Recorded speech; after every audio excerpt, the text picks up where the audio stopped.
Hey, Stewart's Chapel, Brother Don Pierson here, and Don Counts, and this is Monday's devotion. And as I think of these individuals that are stuck, in my opinion, these are probably the saddest group that are stuck. The lazy, the sluggards, they just enrage me. The ones that are trapped up by fear or anxieties, I hurt for them. But this person, these individuals, they grieve me.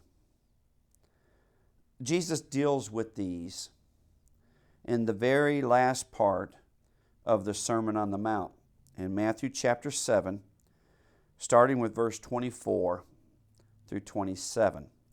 Now you're going to know it. You were taught the songs when you were a child. So you're going to know this person. You see, this person is stuck in sand.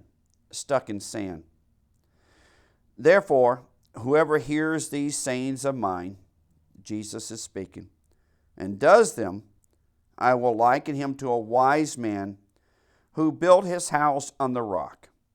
The rain descended, the floods came, and the winds blew and beat on that house.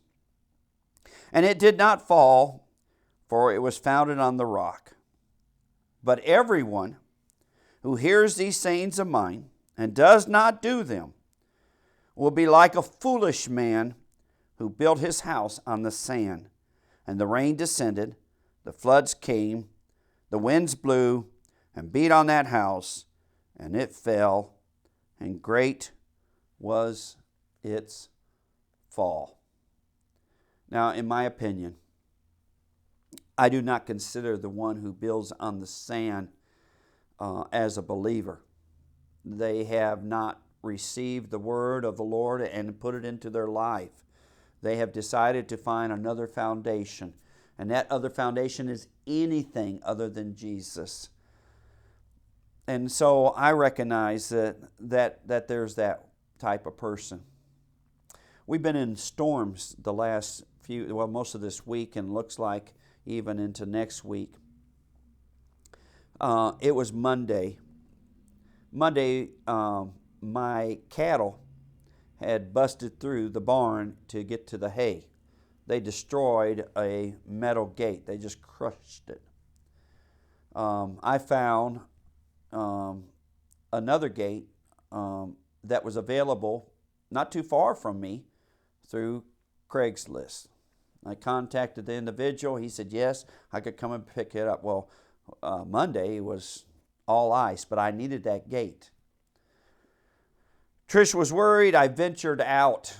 Now, there's 4 ways out of my house, out of my area to where this man was. 3 of those ways have very large, sharp, steep hills with steep curves that were shaded areas that in my experience in the past would be impassable because of the ice. So I decided to take the long way. I was almost to the individual's home. I'd never been there before. I'm following my GPS, and all of a sudden I come to a very steep hill. I'm almost there. I'm probably less than a half a mile from where the gate would be. I have traveled, made it 7 miles, but I hit this hill. I think I can climb this hill. I start up that hill, and I'm almost to the top when all of a sudden I can't move anymore. My truck is stuck. I had to back all the way down. When I got down to the bottom, I texted the individual and asked him if there was another way in that did not require a steep hill. He gave me directions, and I made my way around, and I got the gate, and I got home. Now, I could have just stopped where I was stuck on that hill and just decided to give up. I could have probably arranged something else for the cattle, but I went on. This individual, everything falls down around them. They're stuck. But instead of trying and looking towards Jesus for the only way, they just keep building on sand. And they build on sand, and they build on the sand. I want to share a story with you. And this happened several years ago. I was doing a funeral. And right before I was to preach, now the individual was not a believer, and that was well known. Most of the people at the funeral weren't believers. Right before I was to speak, they played a song. The song declared, "I did it my way." The whole time that song was playing, I was deeply grieved. But as I stared across the audience, I saw individuals smiling, shaking their heads. Yeah, he did it his own way. Let me tell you something. The only ones who get to heaven,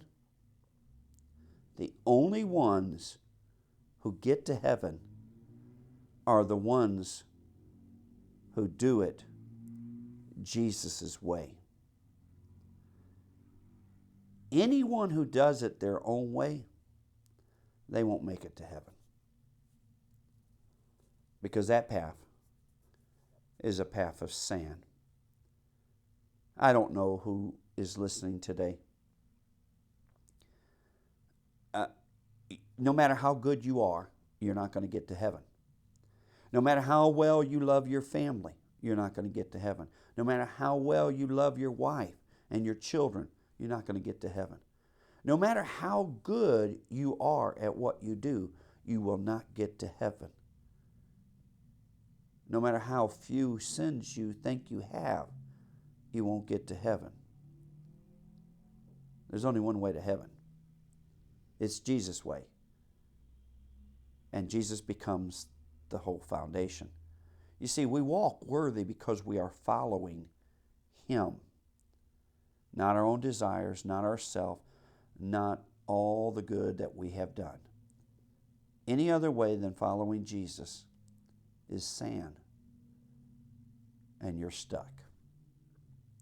Love you, Stuart Jeff.